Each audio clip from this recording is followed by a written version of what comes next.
إن الحمد لله نحمده ونستعينه ونستغفره ونعوذ بالله من شرور أنفسنا وسيئات أعمالنا من يهده الله فلا مضل له ومن يضلل فلا هادي له وأشهد أن لا إله إلا الله وحده لا شريك له وأشهد أن محمدا عبده ورسوله أما بعد فإن خير الحديث كتاب الله وخير الهدي هدي محمد صلى الله عليه وسلم وشر الأمور محدثاتها وكل محدثة بدعة وكل بدعة ضلالة وكل ضلالة في النار.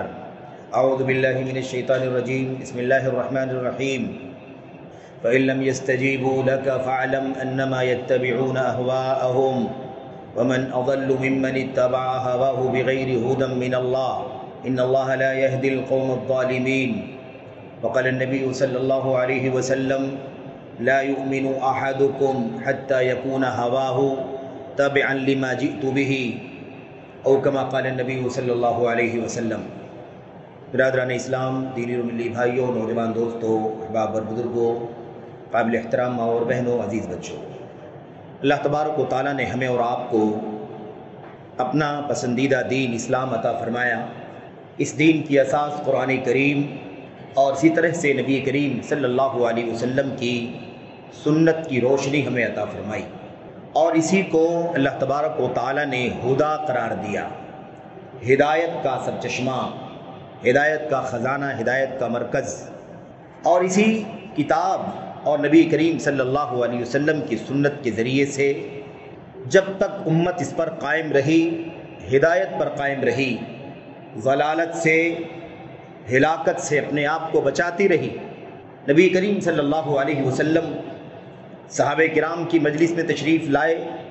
آپ صلی اللہ علیہ وسلم نے انہیں مخاطب ہو کر کے فرمایا ابشروا ابشروا الیس تشہدون ان لا الہ الا اللہ وانی رسول اللہ. ساتھیو، خوش ہو جاؤ، بشارت قبول کر لو. کیا تم اس بات کی گواہی نہیں دیتے کہ اللہ تبارک و تعالیٰ کے سوا کوئی سچا عبادت کے قابل نہیں ہے، اور میں یعنی محمد صلی اللہ علیہ وسلم اللہ کا رسول. لوگوں نے کہا بلا یا رسول اللہ، اے اللہ کے نبی کیوں نہیں، ہم گواہی دیتے ہیں کہ اللہ کے سوا کوئی سچا عبادت کے قابل نہیں ہے، اور آپ اللہ تبارک و تعالیٰ کے بندے اور اس کے رسول ہیں، ہم گواہی دیتے ہیں. اس کے بعد نبی کریم صلی اللہ علیہ وسلم نے قرآن کریم کی طرف اشارہ فرمایا، اور آپ علیہ الصلوۃ والسلام نے کہا فإن هذا القرآن سبب، اے ساتھیو سن لو، یہ قرآن کریم اللہ تبارک و تعالیٰ کی رسی ہے، سبب ہے. سبب ذریعہ، رسی جس کو کہا جاتا ہے، یہ اللہ تبارک و تعالیٰ کی طرف سے ایک رسی ہے.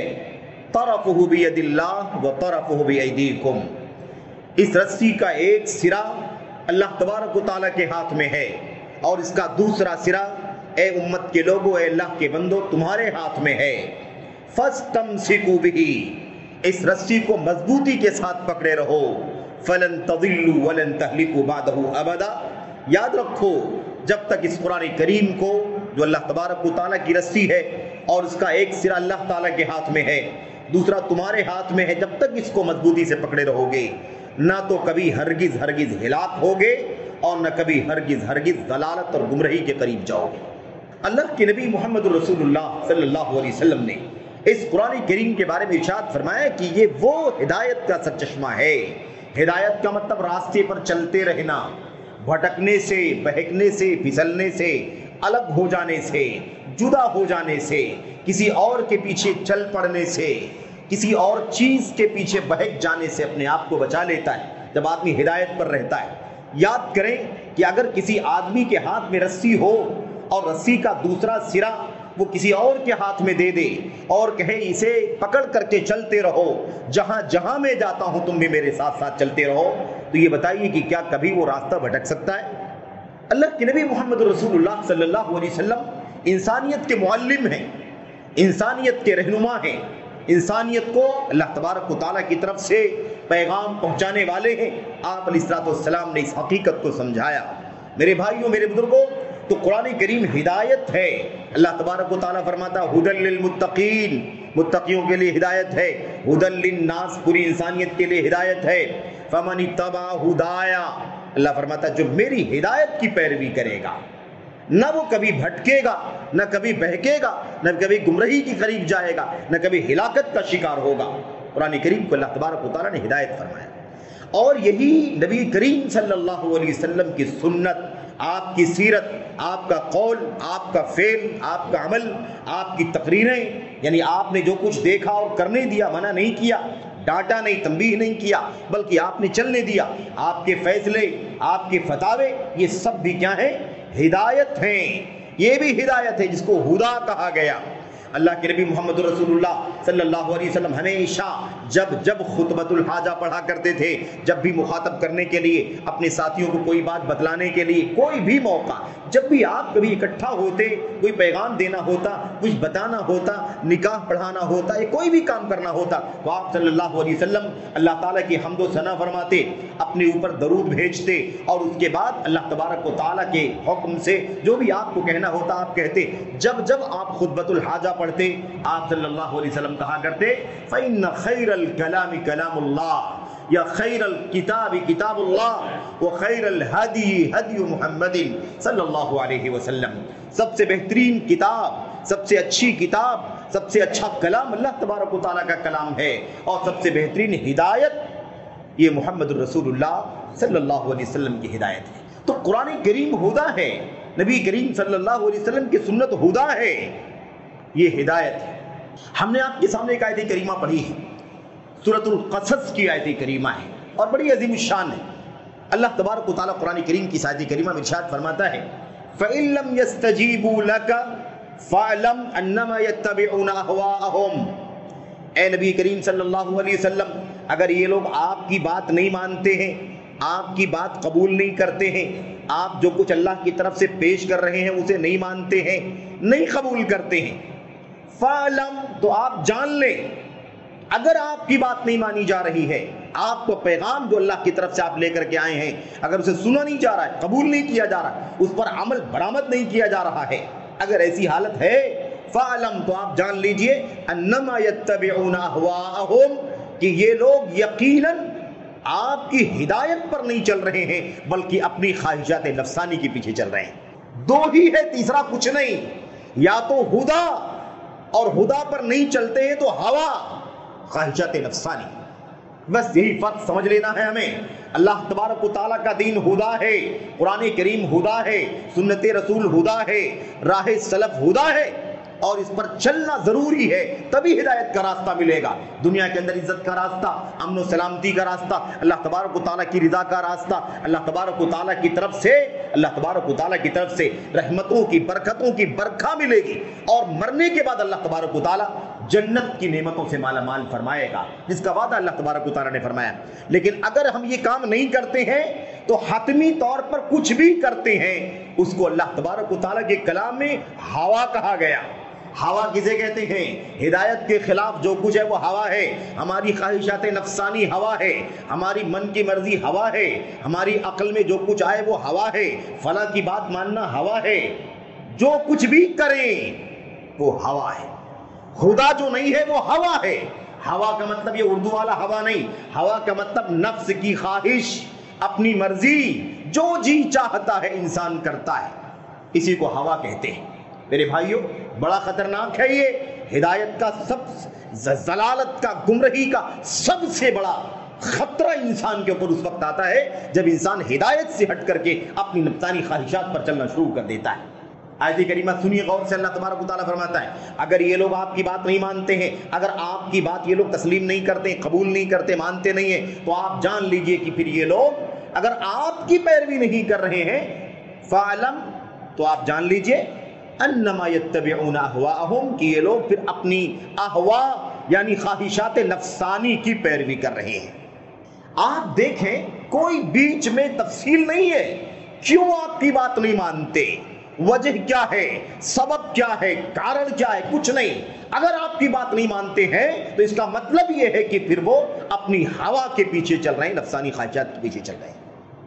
اللہ تبارک و تعالیٰ فرماتا ہے وَمَنْ أَضَلُّ مِمَّنِ اتَّبَعَ هَوَاهُ بِغَيْرِ هُدًى مِّنَ اللَّهِ۔ یہاں دونوں چیزیں اکٹھا آپ دیکھ لیں۔ اللہ تبارک و تعالیٰ فرماتا ہے اس سے بڑا گمراہ کوئی نہیں ہو سکتا، اس سے بڑا گمراہ کوئی ہو ہی نہیں سکتا جو کیا کرے، جو اپنی ہوا کے پیچھے چلے، اپنی مرضی کے پیچھے، اپنی خواہشات نفسانی کے پیچھے چلے، بغیر ہدی من اللہ، اللہ تبارک و تعالیٰ کی طرف سے ہدایت کے بغیر، اگر ہدایت کے ساتھ ساتھ اس کی خواہشات ہیں، اس کی خواہش ہدایت کے نیچے، اس کی چاہت ہدایت کے نیچے، اس کی مرضی، اس کی بھاونائیں، اس کی تمنائیں سب ہدایت کے پیچھے پیچھے اگر رہیں گے تب تو وہ ہدایت کے راستے پر چلیں گے۔ لیکن اگر اللہ کی طرف سے ہدایت جو آ رہی ہے قرآن کی شکل میں، سنت کی شکل میں، اس سے آزاد ہو کر کے اگر اپنی خواہشات نفسانی کے پیچھے چل رہے ہیں تو آپ جان لیجئے کہ ان سے بڑا گمراہ کوئی نہیں ہے۔ یہ اللہ تبارک و تعالیٰ کا کلام ہے۔ آپ دونوں الفاظ دیکھیں صاف صاف، ممن اتبع ہواہ بغیر ہدی، ہوا کے پیچھے چلتا ہے ہدا کے بغیر، ہدا کے بغیر چلتا ہے۔ اللہ تبارک و تعالیٰ کی طرف سے ہدایت آئی ہے، اس سے آزاد ہو کر کے، اس سے بالکل کنارہ کشی اختیار کر کے، اس سے برگشتہ ہو کر کے اپنی ہوا کے پیچھے چلتا ہے تو آپ جان لیجئے کہ وہ سب سے بدترین قسم کا گمراہ ہے۔ اضل، اس سے بڑا گمراہ کوئی ہو ہی نہیں سکتا ہے۔ ان اللہ لا یہدی القوم الظالمین، اللہ تبارک و تعالیٰ ظالموں کو ہدایت دیتا نہیں ہے۔ اللہ کی کلام کی آیت کریمہ نے ہمیں بانٹ کر کے سمجھا دیا کہ اگر مانو گے اللہ کی کلام کو، نبی کے فرمان کو، ویسے ہی عمل کرو گے جیسے عمل کیا جا چکا ہے۔ سب سے پہلا بیچ، سب سے پہلا طبقہ جس نے قرآن کریم کو اترتے ہوئے اپنی آنکھوں سے دیکھا، نبی کریم صلی اللہ علیہ وسلم کے سامنے بیٹھ کر کے آپ کی وحی کے منظر کو دیکھا، وحی کے حالات کو دیکھا، وحی کی کیفیت کا مشاہدہ اپنی آنکھوں سے کیا، اور تازہ بتازہ، بالکل تازہ اللہ کے نبی محمد رسول اللہ صلی اللہ علیہ وسلم کی زبان سے قرآن کریم کی آیتوں کو سمجھا، سنا، سمجھا، اس کے مطابق عمل کیا۔ نبی کریم صلی اللہ علیہ وسلم کے آئیڈیل کو دیکھا، آپ قرآن کریم کو کیسے فالو کر رہے ہیں، کیسے معنی بتلا رہے ہیں، کیسے عمل کر رہے ہیں، اس کو خود دیکھا، سنا، عمل کیا، اور اس کے بعد اسے پوری امانت داری کے ساتھ آگے کے طبقے تک پہنچایا، تابعین تک پہنچایا۔ انہوں نے اپنے بعد والوں کو آج اللہ کے فضل و کرم سے وہ دین ہمارے سامنے موجود ہے، اور یہ قیامت تک جائے گا، ساری مخالفتیں کچھ کام نہیں کر سکیں گی۔ اب آپ سوچیں کہ جب اس طرح سے ہم عمل کریں گے تو یہ ہدا ہوگا، اور اگر ہم نے یہ کام نہیں کیا، کسی بھی وجہ سے اس سے دور ہٹے، تو کیا ہو جائے گا؟ وہ ہوا ہو جائے گا، اور ہوا پر چلنے والے سے زیادہ بدترین گمراہ کوئی نہیں۔ اللہ فرماتا ہے ایسے شخص کو تو ہدایت بھی نہیں ہم دیتے۔ یہی ہدا اور ہوا کا فرق ہے۔ ہدا لے لو، ہوا سے آزاد ہو جاؤ، اپنی ہوا کو یعنی خواہشات نفسانی کو، اپنی من کی مرضی کو، اپنی چاہتوں کو، اپنی امیدوں کو، تمناؤں کو، آرزوؤں کو، خواہشات کو ہدایت کے پیچھے رکھو، اس کے تابع رکھو، اس کے کنٹرول میں رکھو، تو ہدایت پر چلو گے۔ لیکن اگر اس کو چھوڑ کر کے ہم نے اپنی خواہشات نفسانی کی پیروی کی تو یاد رکھو کہ پھر یہ کیا ہے؟ یہ بدترین گمراہی کا راستہ ہے۔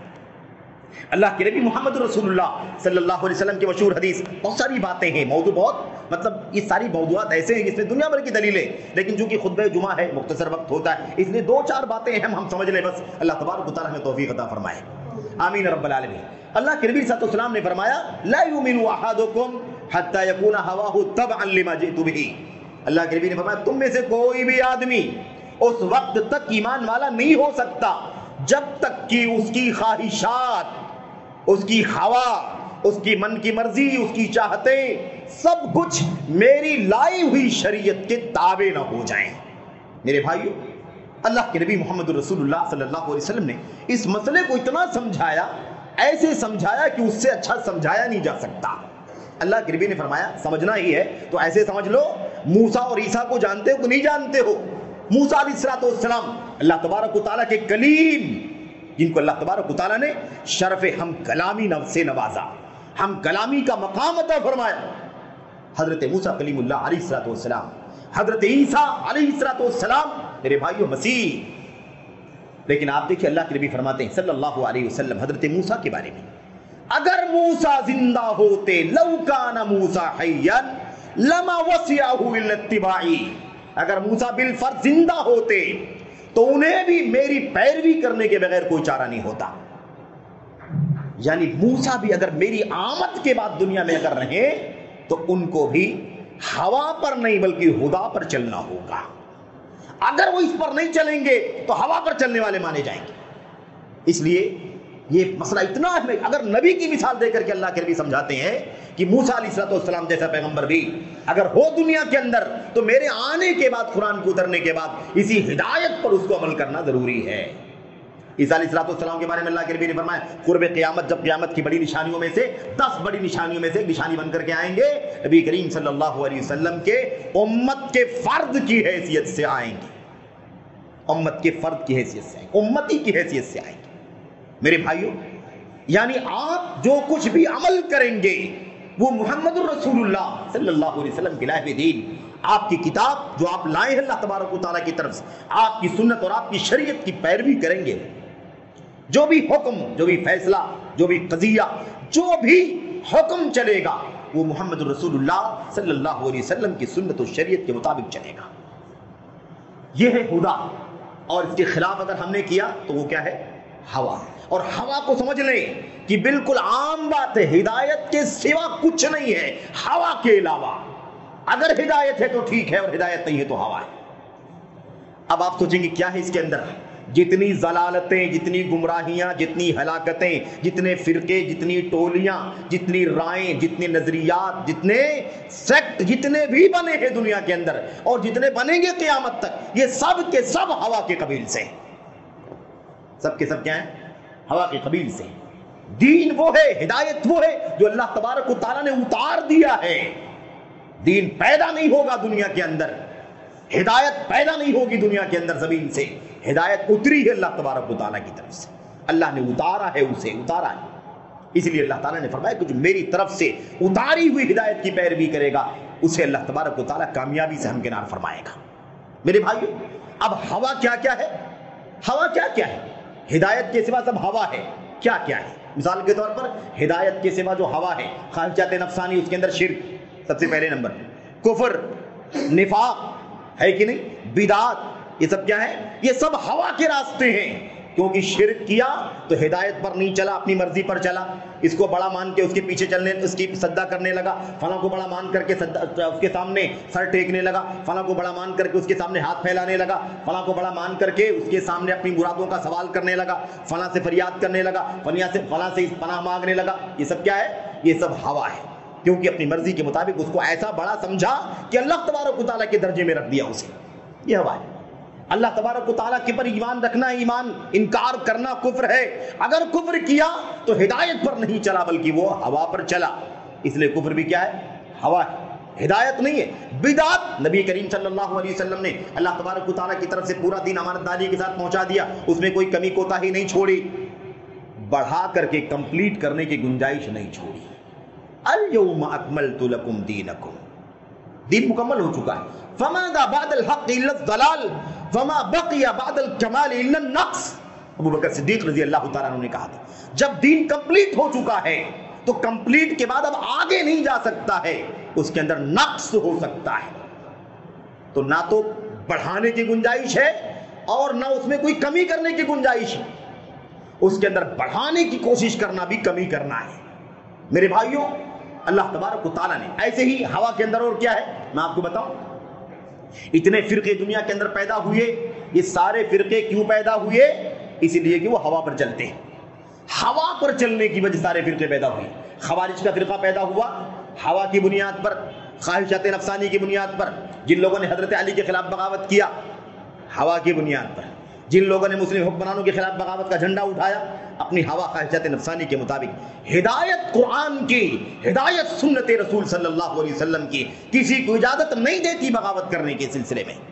حضرت علی بن ابی طالب سے بغاوت کر لیا، 6000 لوگوں نے بغاوت کیا، تفصیلی واقعہ ہے، اس میں جانے کا موقع نہیں ہے۔ 6000 لوگوں نے بغاوت کیا، خارجی بن گئے۔ معاملہ کیا تھا؟ معاملہ یہ تھا وہ جو ہدایت اتری ہے قرآن کریم کی، ہدا، اس ہدا کو ویسے نہیں سمجھا جیسے سمجھنا چاہیے تھا، ان لوگوں سے نہیں سمجھا جن لوگوں نے سب سے پہلے قرآن کریم کی آیتوں کو سنا، دیکھا، پڑھا، سمجھا، عمل کیا، اسی لیے خارجی بن گئے۔ حضرت ابن عباس رضی اللہ تعالیٰ عنہ علی بن ابی طالب کے پاس آئے، امیر المومنین کے پاس، کہا اللہ کے نبی اے امیر المومنین، میں چاہتا ہوں کہ ان خارجیوں کے پاس میں جاؤں اور جا کر کے ان سے پوچھوں ذرا میں کہ ان لوگوں نے بغاوت کیوں کی ہے، آپ کے ساتھ رہنے والے بغاوت کیوں کر لیا؟ ذرا ان کے کنفیوژن کیا، شبہات کیا ہیں؟ کیا ہوا؟ انہوں نے کہا کہ نہیں مت جائیے، مجھے ڈر لگتی ہے کہ آپ کے خلاف کوئی غلط قدم نہ اٹھا لیں، آپ کو تکلیف نہ پہنچا دیں۔ انہوں نے کہا نہیں کچھ نہیں ہوگا انشاءاللہ تبارک و تعالیٰ، آپ مجھے جانے دیں۔ ابن عباس رضی اللہ تعالیٰ عنہ گئے، دوپہر کا وقت تھا، ظہر کی نماز کے بعد کا وقت، ظہر کی نماز پڑھی، اس کے بعد تشریف لے گئے جا کر کے ان سے پوچھا بھائی ایسا ہے کہ میں اللہ کے نبی صلی اللہ علیہ وسلم کا چچاداد بھائی ہوں، علی بن ابی طالب امیر المومنین ہیں، اللہ کے نبی کے صحابی ہیں، مہاجر ہیں، میں ان کے پاس سے آ رہا ہوں، خلیفہ وقت ہے نبی کریم صلی اللہ علیہ وسلم کے، چوتھے خلیفہ، میں ان کے پاس سے آ رہا ہوں، اور بڑی تعداد صحابہ کرام کی ہے، مہاجرین کی، انصار کی، میں ان کے پاس سے آ رہا ہوں۔ آپ لوگ اتنے لوگ 6000 لوگ بیٹھے ہیں، ان میں سے کوئی ایک بھی صحابی نہیں ہے، نہ کوئی انصاری ہے، نہ کوئی مہاجر ہے، نہ کوئی اور کسی درجے کا ہے، یہ سب کے سب صحابہ کے بعد کے لوگ ہو آپ لوگ۔ یہ بتاؤ کہ حضرت علی بن ابی طالب سے بغاوت کا جھنڈا تم نے جو اٹھایا اور یہ الگ ٹینٹ لگا کر کے 6000 لوگ الگ ہو گئے ہو، کیوں ہوئے؟ وجہ کیا ہے؟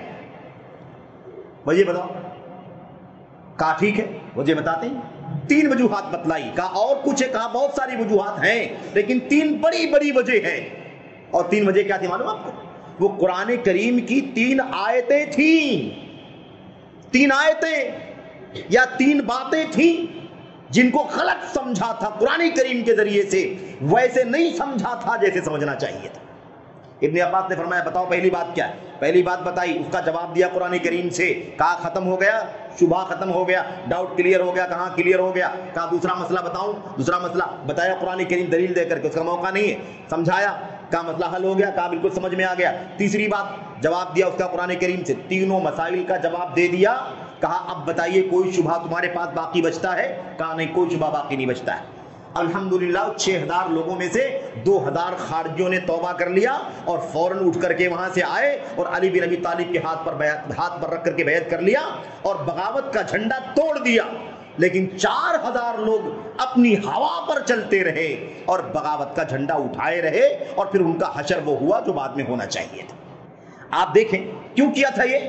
خدا پر نہیں چل رہے تھے، ہوا پر چل رہے تھے، آیت کو منزی کے مطابق سمجھا، دلیلوں کو اپنی مرضی کے مطابق ڈھال لیا، خواہشات کے مطابق، اور بغاوت کا جھنڈا لے کر کے کھڑے ہو گئے۔ رافضی شیعہ یہی مسئلہ ہے ان کے ساتھ میں، بالکل اندھیر نگری۔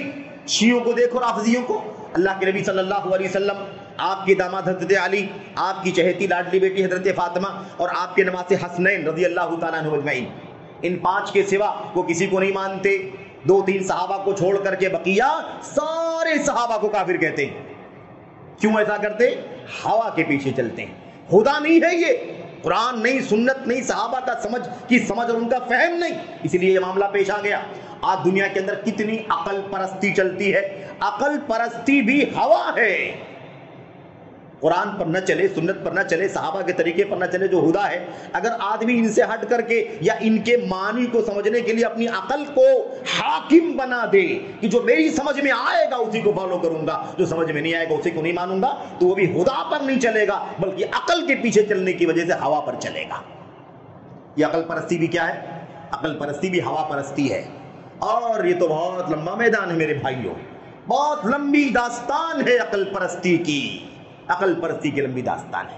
قرآن کریم کی آیتوں کے ساتھ کھلواڑ، سنت رسول صلی اللہ علیہ وسلم کے ساتھ کھلواڑ، اللہ کی کلام کی آیتوں کی تعویل، اپنی عقل کے مطابق اس کی تفسیر، کہاں سے آئی ہے؟ ہوا کے ذریعے سے آئی۔ خدا چھوڑ دیا، ہوا کے ذریعے سے کام آ گیا، مسئلہ پیدا ہو گیا۔ ایسے ہی کیا ہوا میرے بھائیوں؟ صحیح بخاری کی روایتیں، مسلم کی روایتیں، دیگر کتب سنت کی روایتیں جو صحیح ہیں، ایسی روایتوں کا انکار کر دینا یا اس کی تعویل کر کے اس کا غلط معنی نکالنا کیوں پیدا ہوا؟ اس لیے کہ ہوا پر چلتے ہیں لوگ، خواہشات نفسانی کی غلامی کرتے ہیں۔ اگر خدا پر چلتے تو ایسا نہیں کرتے، سمجھ رہے ہیں نا؟ اور مثال اگر دوں تو بہت لمبی ہو جائے گی، لیکن 1-2 مثال دے دینا، اشارہ کر دینا کافی ہے۔ میرے بھائیوں، قرآن کریم کی آیتوں کی تعویل، اللہ کے نبی محمد رسول اللہ صلی اللہ علیہ وسلم کی صحیح حدیثوں کی تعویل، انکار، بخاری کی ہے تو کیا ہوا، مسلم کی ہے تو کیا ہوا، ہماری عقل میں نہیں آتی، ہماری سمجھ میں نہیں آتی، اس لیے ہم نہیں مانتے اس کو۔ یہ کہاں سے آیا؟ ہوا، نفسانی خواہشات۔ تو جو بھی ماننے کے علاوہ جتنا کام ہے، جتنا راستہ، وہ سب کیا ہے؟ وہ سب ہوا ہے۔ قرآن کریم میں اللہ تبارک و تعالیٰ فرماتا ہے اللہ تبارک و تعالیٰ عرش پر مستوی ہے. عرش پر کیا ہے؟ بلند ہے. عرش پر بلند ہے, عرش پر مستوی ہے. ثم استوى على العرش ثم استوى على العرش یا الرحمن على العرش استوى. اللہ تبارک و تعالیٰ عرش پر مستوی ہے, بلند ہے. میرے بھائی اللہ تبارک و تعالیٰ کا عرش ہے نا, عرش کہا گیا عرش, عرش کا معنی عرش ہے. اب اس کی تعویل کر دیا, کیسے عرش مان سکتے ہیں؟ کہا عرش پر مستوی ہوا یعنی اپنی حکومت کی گدی پر بیٹھا. اللہ تبارک و تعالیٰ عرش پر مستوی, اللہ فرماتا ہے میں عرش پر مستوی ہوا. اور عقل کا گھوڑا دوڑانے والے لوگوں نے کہا عرش پر مستوی ہونے کا مطلب وہ تو نہیں ہو سکتا ہے جو سمجھ میں آ رہا ہے آیت کریمہ سے, سمجھ میں نہیں آتا, عقل میں نہیں بیٹھتا. اس کا مطلب یہ ہے کہ اللہ تبارک و تعالیٰ اپنی حکومت کی سلطنت کی گدی پر بیٹھا, تخت حکومت پر جلوہ گر ہوا. یہ جرات کون کرے گا؟ کر سکتے ہیں آپ قرآن کریم کی آیت کریمہ کے بارے میں؟ اللہ تبارک و تعالیٰ کے بارے میں ہم کیسے کہہ سکتے ہیں؟ یعنی عرش جو ایک حقیقت ہے, ایک کیا ہے؟ ایک حقیقت ہے, ایک عظیم مخلوق ہے, اس کا انکار تخت حکومت یعنی حاکم ہو جانا, بادشاہ بن جانا اور سلطنت کو اپنے کنٹرول میں لے لینا. اچھا اللہ کے نبی کی حدیث کے اندر آیا ہوا ہے وَكَانَ عَرْشُهُ عَلَى الْمَاءِ, اللہ کا عرش پانی پر تھا. اب کیا کریں گے بھائی؟ یہاں عقل کا گھوڑا دوڑانا ہے تو کیا کریں گے؟ اللہ کا عرش پر پانی پر تھا تو کیا اللہ تعالیٰ کی حکومت گدی پانی پر تھی؟ کیا مطلب ہے اس کا؟ اس کا مطلب یہ ہے کہ وہ عرش کوئی چیز ہے, مخلوق ہے, لیکن اس کا انکار کر دیا گیا. اور کہا یہ کیسے ہو سکتا ہے؟ اللہ تبارک و تعالیٰ خالق ہے اور یہ عرش مخلوق ہے, مخلوق چھوٹی ہے, حقیر ہے, وہ اللہ اعلیٰ ہے, اس پر کیسے ہو سکتا ہے؟ عقلی گھوڑا دوڑایا. جب رب ذوالجلال کہتا ہے کہ میں عرش پر مستوی ہوں تو اس کو مان لینا چاہیے, ایک مومن کو, مسلمان کو تسلیم کر لینا چاہیے. جیسے نبی نے مانا, صحابہ نے مانا, تابعین نے مانا, ائمہ نے مانا, جیسے جیسے جہاں جہاں آیا ہوا ہے ایسے تسلیم کر لینا چاہیے. عقل کا گھوڑا دوڑایا تو کہا اس کا مطلب تخت حکومت ہے, اس کا مطلب بادشاہت ہے, اس کا مطلب سلطنت ہے. جیسے دنیا کے حقیر بادشاہوں کے بارے میں کہا جاتا ہے کہ اب وہ آج اپنی تختی پر تخت نشین ہوا, گویا کہ آج سے وہ بھی حکومت کا کنٹرول اپنی ہاتھ میں لے لیا. کیوں بھائی؟ اس سے پہلے حکومت کا کنٹرول کس کے ہاتھ میں تھا؟ عجیب و غریب فلسفے. اللہ کے نبی اللہ تبارک و تعالیٰ نے قرآن کریم کے اندر معجزات بیان فرمائے. حضرت موسیٰ علیہ السلام کے معجزات بڑے سارے بیان کیے گئے. ان معجزات کے بارے میں قلم چلانا, اللہ تبارک و تعالیٰ کے اسماء و صفات, قرآن کریم کی پہلی سورت سورہ فاتحہ کے بعد والی سورہ بقرہ میرے بھائیو, بلکہ سورہ فاتحہ کے اندر بھی الرحمن الرحیم, الحمدللہ رب العالمین, الرحمن الرحیم کی تفسیر اٹھا کر کے دیکھنا. تفہیم القرآن مولانا مودودی صاحب کی اس کو بطور مثال پیش کرتا ہوں, ورنہ آپ اگر دیکھنا چاہیں اس طرح کی بہت ساری مثالیں تو آپ سر سید احمد خان کی اس کی کتاب بھی دیکھ سکتے ہیں. ان کی جو تفسیر کی کتاب ہے اس کتاب کو بھی مطالعہ کر سکتے ہیں. پورا قرآن کریم کی تفسیر کو اپنی عقل کے مطابق ڈھالنے کی کوشش کیا ہے. الرحمن الرحیم میں الرحیم کے معنی کو ختم کر دیا, گویا اس کا کوئی معنی ہی نہیں. رحمان رحیم دونوں ایک ہی سورس ہے, ایک ہی روٹ ہے اس کا, رحمت, مہربانی, شفقت, نرمی. لیکن رحمان کا معنی اور رحیم کا معنی الگ ہے قرآن کریم کے اندر. دونوں الگ الگ عظیم معنی پر دلالت کرتے ہیں, لیکن رحیم کا معنی غائب کر دیا اور مثال دے کر کے بتلا دیا. دنیا والوں کی طرح, مخلوق کی طرح مثال دے کر کے سمجھا دیا. کہا رحمان رحیم کی مثال ایسے ہی ہے جیسے کوئی آدمی کسی کے گورا پن کی تعریف کرے, گورا بتائے کہ فلاں آدمی گورا ہے, تو گورا کہہ کر کے اس کو اطمینان نہ ہو تو گورا کے ساتھ چٹا ملا دے, گورا چٹا آدمی. ایک آدمی لمبا ہے, اگر آپ کو بتانا ہے کہ فلاں آدمی لمبا ہے, اگر آپ کو زیادہ بتانا ہے کہ زیادہ لمبا ہے تو آپ کہیں گے لمبا تڑنگا ہے. تو کہتے ہیں بس ایسے ہی حیثیت ہے الرحمن الرحیم کی. سمجھا آپ نے کہ نہیں سمجھا؟ یہ عقلی گھوڑے کیا ہے؟ ہوائے نفس ہے.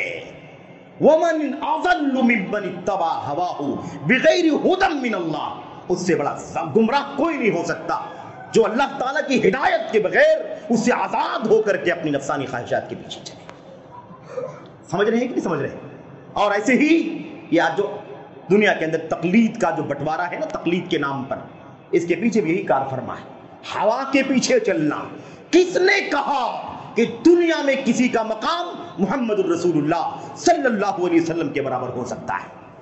کسی کی بات کو اللہ تبارک و تعالیٰ نے مطلق طور پر ماننا واجب کیا ہی نہیں ہے. مطلق طور پر کسی کی بات یعنی بالکل فریلی بغیر کسی کنڈیشن کے اگر کسی کی بات ماننا واجب ہے، رد نہیں کیا جا سکتا، چھوڑا نہیں جا سکتا، تو صرف اور صرف محمد رسول اللہ صلی اللہ علیہ وسلم کی بات ہے۔ کیوں؟ اس لیے کہ آپ کی بات اللہ کی بات ہے، آپ کا ماننا اللہ تبارک و تعالیٰ کو ماننا ہے۔ لیکن تقلید کے ان جھمیلوں نے امت کو 4 ٹکڑوں میں بانٹ دیا ہے۔ میں فلاں مسلک کا ہوں اس لیے میں نہیں مانتا، میں فلاں مسلک کا ہوں اس لیے نہیں مانتا، یہ حدیث نہیں مانتا، حدیث ہے لیکن فلاں مسلک کا ماننے والا۔ میرے بھائیو، کس نے کہا کہ کوئی مسلک، آپ کو مسلک فالو کرنے کی دلیل کیا ہے؟ یہ بٹوارا کیوں کیا گیا؟ ساری امت متفق ہے کہ مطلق اتباع کے قابل محمد رسول اللہ صلی اللہ علیہ وسلم ہے۔ کیوں؟ وَمَن يُطِعِ الرَّسُولَ فَقَدْ أَطَاعَ اللَّهَ، جو رسول کی اطاعت کرے گا، ان کا کہا مانے گا، وہ حقیقت میں اللہ تبارک و تعالیٰ کی اطاعت کرنے والا ہے۔ وَمَا يَنطِقُ عَنِ الْهَوَىٰ إِنْ هُوَ إِلَّا وَحْيٌ يُوحَىٰ، وہ اپنی زبان سے کچھ نہیں کہتا، جو بھی کہتا ہے وہ اپنے من سے کچھ بھی نہیں کہتا، اس کی زبان چلتی ہے، جو بھی کہتا ہے وہ اللہ تبارک و تعالیٰ کی طرف سے پیغام ہوتا ہے، اسے اپنی زبان سے بیان کر دیتا ہے۔ میرے بھائی، لیکن تقلید نے بٹوارا کر دیا، لوگ سنتوں کو چھوڑ دیتے اتنی آسانی کے ساتھ کہ فلاں مسلک پر ہوں میں، فلاں مسلک۔ کس نے کہا کہ آنکھ بند کر کے کسی امتی کی بات کو آپ کو ماننا ضروری ہے؟ میرے بھائی، کیا ہے یہ سب ہوا ہے، اور یہ تو بس بہت مختصر سی بات ہے، لمبا موضوع ہے یہ۔ جتنی گمراہیاں دنیا میں ہیں سب یہ ہوا کے اندر شامل ہیں، اور ہم خدا کے پابند ہیں، ہمیں خدا پر چلنا ہے۔ دعا ہے اللہ تبارک و تعالیٰ ہمیں خدا پر چلنے کی توفیق عطا فرمائے۔ اہدنا الصراط المستقیم، اہدنا، ہدایت دے، خدا پر چلا، قرآن پر چلا، سنت پر چلا۔ نبی نے جیسے دین دنیا امت کو پہنچایا، امت کے پہلے بیچ نے جیسے قرآن کریم کو سنت کو سمجھا، اللہ تعالیٰ اسی راہ پر چل کر کے دین کو سمجھنے کی توفیق عطا فرمائے۔ آمین رب العالمین۔ میرے بھائیو، اللہ سے دعا کریں کہ اللہ تبارک و تعالیٰ ہمیں اور آپ کو سبوں کو اس نقطے کو سمجھنے کی توفیق عطا فرمائے۔ جتنی عقل پرستیاں چل رہی ہیں، جتنی خواہشات نفسانیاں چل رہی ہیں، جتنا انحراف چل رہا ہے، جتنا بگاڑ چل رہا ہے، جتنی منمانیاں چل رہی ہیں، یہ سب کی سب ہوا کے قبیل سے۔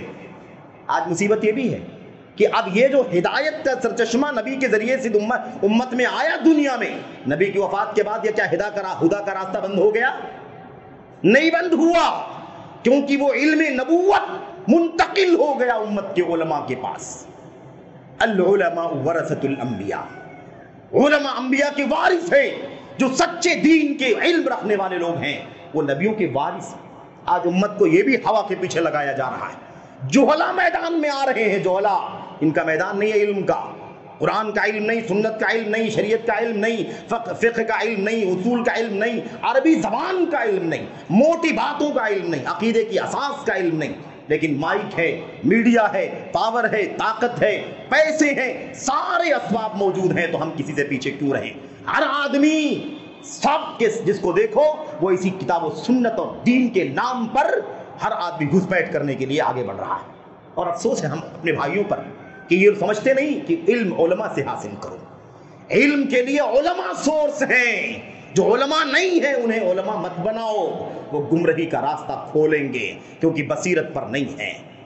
علی بصیرۃ انا ومن اتبعنی، مجھے بھی اللہ تبارک و تعالیٰ نے اس بات کا حکم دیا ہے کہ میں بصیرت کے ساتھ اللہ کے دین کو اللہ کے بندوں تک پہنچاؤں، اور میرے پیروکاروں کو، امتیوں کو بھی اسی بات کا حکم ہے کہ اللہ تبارک و تعالیٰ کا دین بصیرت کے ساتھ، علم کے ساتھ اللہ کے بندوں تک پہنچائیں۔ اس لیے اللہ واسطے ذرا یہ بھی، اس میں بھی تبدیلی پیدا کریں، ذرا ہوش میں آئیں، ہوش میں آئیں۔ دنیا کا کوئی بھی کام ہم اس کے ایکسپرٹ کے علاوہ کسی اور سے کرانے کے لیے تیار نہیں ہوتے، لیکن دین کو اتنا حقیق سمجھا ہوا ہے، ہر ایرے گہرے رتھو خیرے کے زبان سے، اس کے مائک سے، اس کے اسٹیج سے، اس کے بینر سے، اس کے چینل سے سننے کے لیے آپ تیار ہو جاتے ہیں۔ اس کو بلا لیا، اس کو بلا لیا، اس کو بلا لیا، نہیں پتہ لگاتے کہ آپ اس کا علم کتنا ہے، اس کا منہج کیا ہے، اس کا استاذ کون ہے، اس کی بنیاد کس چیز پر ہے، وہ کس فکر کا ہے، کس منہج کا نہیں دیکھتے آپ۔ یہ سب ہوا ہے، ہوا، خواہشات نفسانی، اور انجام ضلالت۔ اللہ سے دعا کرتے ہیں کہ اللہ تبارک و تعالیٰ ہمیں اور آپ کو ہدایت کی راہ پر چلنے کی توفیق عطا فرمائے، ضلالت سے، ہلاکت سے اللہ تبارک و تعالیٰ بچنے کی توفیق عطا فرمائے۔ آمین رب العالمین، صلی اللہ وسلم وبارک علی نبینا محمد وعلی آلہ وصحبہ اجمعین۔ السلام علیکم ورحمۃ اللہ۔ الحمد لله نحمده ونستعينه ونستغفره اللهم صل على محمد وعلى ال محمد كما صليت على ابراهيم وعلى ال ابراهيم انك حميد مجيد اللهم بارك على محمد وعلى ال محمد كما باركت على ابراهيم وعلى ال ابراهيم انك حميد مجيد سبحان ربك رب العزة عما يصفون والسلام على المرسلين والحمد لله رب العالمين.